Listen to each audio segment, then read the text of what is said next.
Hello everyone, তোমরা সবাই কেমন আছো? আশা করি সবাই খুব ভালো আছো। আমিও খুব ভালো আছি। আমি পূজা, তোমাদের সাথে শেয়ার করতে চলে এলাম আবার একটা নতুন ব্লগ ভিডিও নিয়ে। তো আগের পার্টে দেখতেই পেয়েছিলে আমরা ব্রেকফাস্ট সেরে কিন্তু একটু রেডি হয়ে নিয়েছি। তো এটা ছিল আজকে ডে 2 এর সেকেন্ড আউটফিট আমার। আর এটা ছিল হচ্ছে আমার মাম্মাম আর মিহিসোনার আউটফিট। কেমন লাগছে ওদের দুজনকে অবশ্যই জানিও। তো আমার পুরী সিরিজের কিন্তু এটা হচ্ছে আমার শো স্টপার ড্রেস যাকে বলা হয়।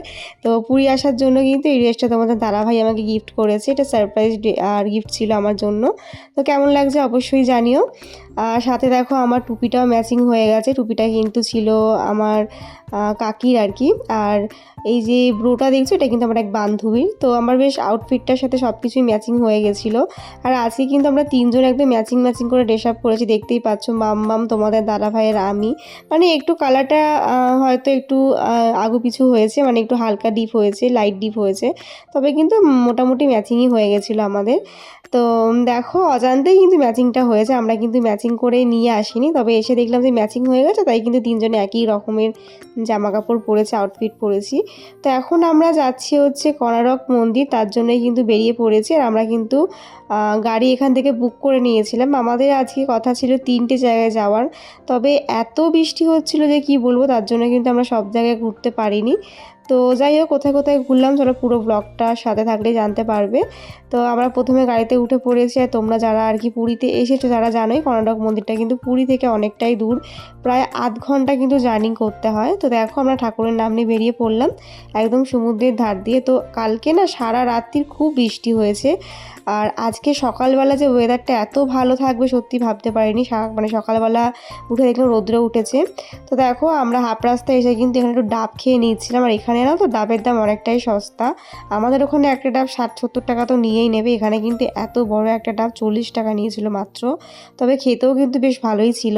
তো কালকে যা বৃষ্টি হচ্ছিলো সারা রাত্রি ধরে, ওয়েদার দেখে ভাবতেই পারিনি যে আজকে ওয়েদার এত ভালো পাবো।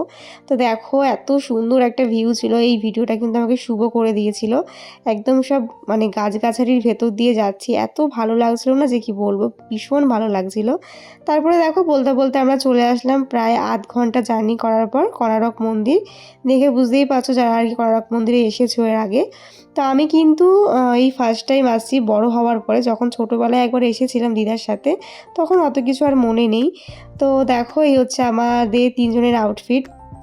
তো কেমন লাগছে অবশ্যই কমেন্টে জানিও। তো আমরা কিন্তু এখন গুটি গুটি পায়ে কোণারক মন্দিরের ভেতরে ঢুকছি। তবে এখানে এতটাই গরম ছিল যে কি বলবো, প্রচণ্ড গরম ছিল। আর মাম্মাম না গরম সহ্য করতে সেরকম একটা পারে না, তাই ওর একটু প্রবলেম হচ্ছিল।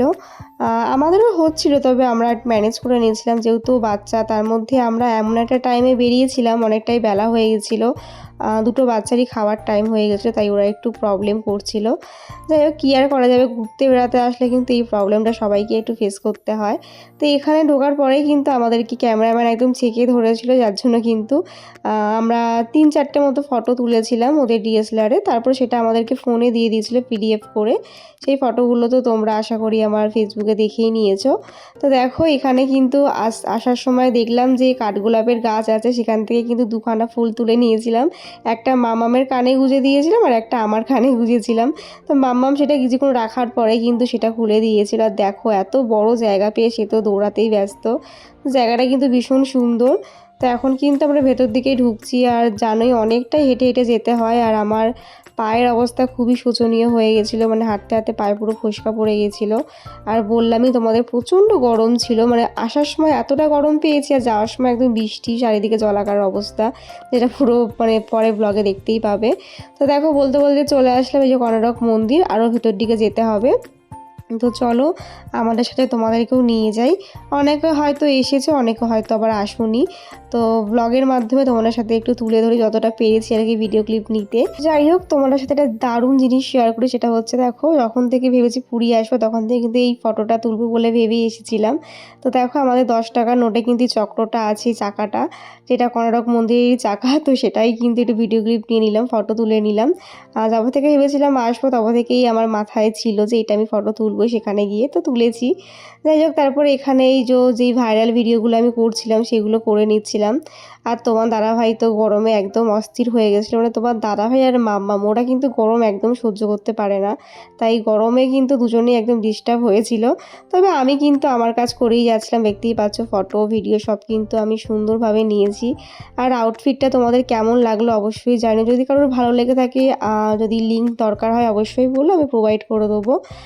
যাই হোক, তো দেখো এখানে আমার সব দেওরা একটু ফটো ভিডিও করছিল আর কি, ওটা ফটোই তুলছিল, বেশি বেশি ভিডিও তো আমিই করেছি। তো সবাই মিলে কিন্তু খুব সুন্দর একটা সময় কাটিয়েছি। আর মন্দিরটা ঘুরতে ঘুরতে যে কিভাবে এখানে মানে একটা দিন আমরা কাটিয়ে ফেলেছি সত্যি বুঝতেই পারিনি, অনেকটা সময় কাটিয়ে ফেলেছি। তো আমাদের আরও দুটো জায়গায় যাওয়ার কথা ছিল, তবে যাওয়ার পথে এত বৃষ্টির সম্মুখীন হয়েছি যে সেখানে আমরা যেতে পারিনি। আমাদের ট্রিপটা হয়তো আমরা খুব আনন্দ করেছি, তবে অনেক জায়গা কিন্তু পুরীতে আমরা ঘুরতে পারিনি। আর সত্যি কথা বলতে পুরী আসতে গেলে মোটামুটি 1 সপ্তাহ সময় নিয়ে আসতে হয় হাতে, যেটা আমাদের পক্ষে সম্ভব নয়। কারণ তোমার দাদাভাই যেহেতু মেডিসিন লাইনে আছে, ওর পক্ষে এতদিন ছুটি পাওয়াটা পসিবল নয়। যাই হোক, কী আর করা যাবে, আমাদের এই কম সময়ের মধ্যে ঘুরে বেরিয়ে আর কি নিজেদের আনন্দটা বজায় রাখতে হবে। তো যাই হোক দেখো, এখন আমরা কিন্তু পুরো মন্দিরটা একটু ঘুরে ঘুরে দেখছি, তোমার দাদাভাইয়ের আমি আর মাম্মাম মিলে। সবাই সবার মতো ঘুরছিল, তো আমরা আমাদের মতো একটু ঘুরে ঘুরে দেখছিলাম। আর এখানে কিন্তু অনেক গাছপালা আছে, প্রচুর গাছপালার জন্য কিন্তু এই পেছন দিকটা যখন আসলে না তখন কিন্তু গরমটা একটু আগের থেকে তুলনামূলকভাবে একটু কম লাগছিল, সেরকম গরমটা পাইনি। ভেতরে আসার পর কিন্তু একটু ঠান্ডা ঠান্ডা ওয়েদার ছিল। তবে হাঁটতে হাঁটতে আমার পায়ের অবস্থা খুব খারাপ হয়ে গিয়েছিলো, পায়ে পুরো ফোস্কা পড়ে একদম ভাবছিলাম কতক্ষণে গাড়িতে গিয়ে উঠবো। তবে এখানে কিন্তু অনেক ফটো ভিডিও, বেশিরভাগ ফটোই তুলেছি। তো দেখো এই মন্দিরটা কিন্তু মন্দিরটা নিয়ে অনেক গল্প আছে, অজানা গল্প, যেগুলো হয়তো আমি বলতে পারছি না। তোমরা যারা যারা জানো অবশ্যই জানো, এই মন্দিরটা কিন্তু মানে পুরো রেডি হতে হতে ইনকমপ্লিট রয়ে গেছিলো। তো যাই হোক, তোমাদের যেমনটা বলেছিলাম, দেখো তো আমরা কোনারকটা ক্রস করে চন্দ্রভাগা ব্রিজের কাছে জাস্ট ঢুকবো, তখনই কিন্তু মুষলধারে বৃষ্টি শুরু হলো।